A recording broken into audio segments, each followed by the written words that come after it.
नहीं तो मुहर्रम का हर जुलूस उत्पात का, आगजनी का, तोड़फोड़ का कारण बनता था। बहन बेटियां सड़कों पे नहीं निकल पाती थी। तो पुलिस ने कहा क्या करें, मैंने कहा लाठी मार करके बाहर करो इनको, क्योंकि ये लातों के भूत हैं, बातों से मानेंगे नहीं। जब हमने कहा था कि हाई टेंशन तार की चपेट में आ सकते हो, इससे ऊंचा मत करना, अपने इन्होंने किया है, आप कार्रवाई कर दो इनके खिलाफ। योगी आदित्यनाथ ने मुहर्रम को तशद्दुद और कानून को इत्तेहाद का जश्न करार दिया। कहा, ये लातों के भूत है, बातों से नहीं मानेंगे। योगी आदित्यनाथ ने मुहर्रम के जुलूसों को इंतशार का जरिया करार दिया और जौनपुर वाक़े का जिक्र करते हुए कहा कि मैंने कह दिया था कि लाठी मारो, ये लातों के भूत है, बातों से नहीं मानेंगे। उत्तर प्रदेश के वज़ीर आला योगी आदित्यनाथ ने जुम्मे के रोज वाराणसी में एक प्रोग्राम के दौरान खिताब करते हुए एक बार फिर ऐसा बयान दिया जो न सिर्फ मुतनाज़ा बल्कि माशरती तकसीम को गहरा करने वाला है।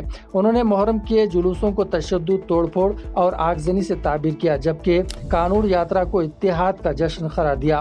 पोर्टल ABP न्यूज़ की रिपोर्ट के मुताबिक योगी आदित्यनाथ ने जौनपुर में मुहर्रम के दौरान पेश आए एक हादसे का हवाला देते हुए कहा कि बाज़ मौके पर सख्ती के बगैर निज़ाम कायम नहीं किया जा सकता। उन्होंने कहा, सावन से पहले मुहर्रम था, हमने ज़ाब्ता बनाया था कि ताज़िए की ऊंचाई महदूद रखी जाए ताकि बिजली के लाइनों या दरख्तों को नुकसान न पहुंचे, लेकिन जौनपुर में ताज़िया इतना ऊंचा बनाया गया कि वहां हाई टेंशन लाइन की जद में आ गए, 3 अफराद हलाक हो गए। फिर सड़क जाम करके हंगामा किया गया। पुलिस ने पूछा तो मैंने कहा लाठी मार कर निकालो, ये लातों के भूत है, बातों से नहीं मानेंगे। मुहर्रम का आयोजन हुआ, हमने एक व्यवस्था बना दी कि भाई देखो, आप ताजिया की हाइट इससे ज्यादा मत करना, इससे ज्यादा करेंगे तो देखिए फिर आप मांग करेंगे कि पेड़ की टहनी काटो, किसी के घर के छज्जे को काटो, कहीं हाई टेंशन के तार को हटाओ। अब एक आयोजन के लिए हम हाई टेंशन तार हटाएं, एक बड़े तबके के लिए, गांव के लिए या शहर के लिए बिजली बाधित कर दें, तो ये तो उन लोगों के साथ अन्याय है भाई, जो बिजली बिल का भुगतान कर रहे हैं। आप बिना बिल का भुगतान किए, बिना सड़क का चार्ज दिए आप अपनी यात्रा निकालना चाहते हैं और आप इसके लिए जो है चाहते हैं हो जाए, या किसी का घर, किसी ने मेहनत करके अपने घर को बनाया, आप उसके बर्जे को तोड़वा रहे हैं। एक पेड़ को लगने में 40 साल 50 साल लगते हैं, आप उसकी टहनियों को कटवा रहे हैं। क्यों कटवाएंगे आप? क्या अधिकार है आपको? हमने कहा ये नहीं होगा।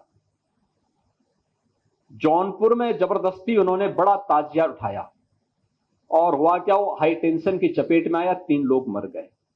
बाद में उन्होंने रास्ता जाम किया तो पुलिस ने कहा क्या करें, मैंने कहा लाठी मार करके बाहर करो इनको, क्योंकि ये लातों के भूत हैं, बातों से मानेंगे नहीं।